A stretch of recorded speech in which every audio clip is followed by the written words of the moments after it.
Hello, my friends, and welcome to Yoga as Worship, Erica Foster Carlson's internship in becoming a yoga teacher. I'm making this video to test out our technology, but also to let you know about what you'll see if you come to practice with me, what you'll see when you're on Zoom, and what you might want to have ready for our first class Tuesday, June 16th at 4 o'clock. So this is what you're going to see if you're in my backyard. Luna is showing off the different mats, and I've tried to space everything so that you will be 6 feet apart from any of your neighbors. Also, when you come to my backyard, you'll see that I have these mats set up in opposite directions that I'm sitting on. We will be able to offer that for you as well if you are in my backyard. The only reason why we might want it is because you might want to be facing me to catch your cues if we go into bilateral poses, which we will do more of at our second and third lesson. Now let's talk about some yoga props that you might want to get ready. You need a yoga mat, and they call them sticky because they're designed to help your feet grip and stay in place where you put them. Feet are hugely important in yoga. I usually practice with bare feet and recommend that. So the yoga mat gives you a slightly softer place, but it also helps your foot to stay where you put it. Another prop that I always use, no matter what, when I practice yoga, is a blanket. Any blanket really will do. This is a cotton blanket. They also have wool ones. In my class, when I was doing this at my school for my internship, before COVID came and shut it down, we were using old towels as well. The reason why you might want this is first of all, if you have ouchy knees like me. So one pose that we often take in yoga is we will get into what's called a tabletop pose. For me, my knees are now 50 years older, or 50 years old total, and I use them to cushion my knees. So if your knees are at all ouchy, you'll want this, and that's a tabletop posture. However, the other reason we use a blanket is we might fold it up even into a more narrow part, and we sit right on the edge of that to help us lift our hips just a little bit and maintain the natural neutral curves of the human spine, which is what our very first lesson is all about. We're not going to go super fast in our very first lesson.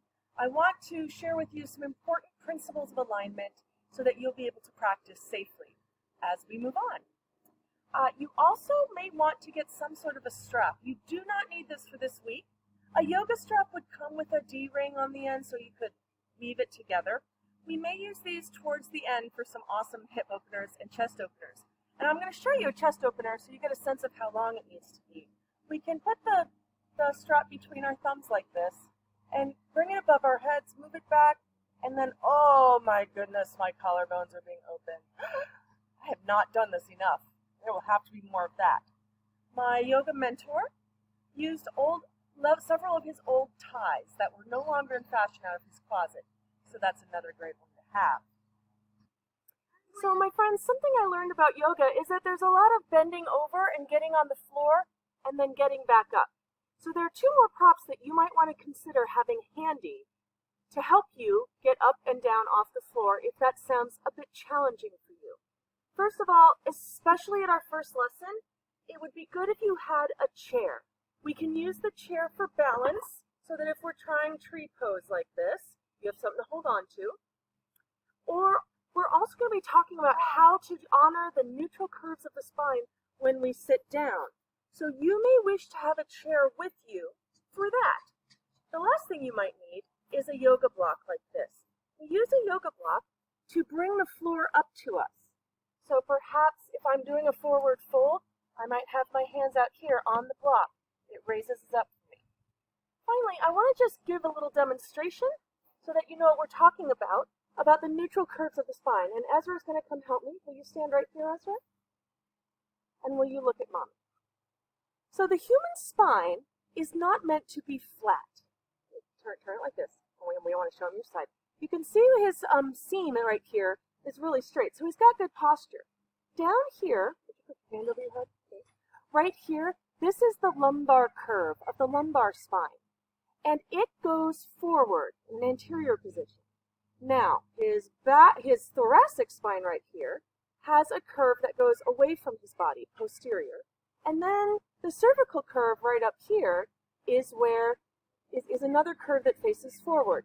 We all got this thoracic curve when we were all curled up inside of our mommies. No, but these anterior curves at the lumbar spine and the cervical spine, we began to develop for ourselves once we began to crawl and walk. You may go. And that's it.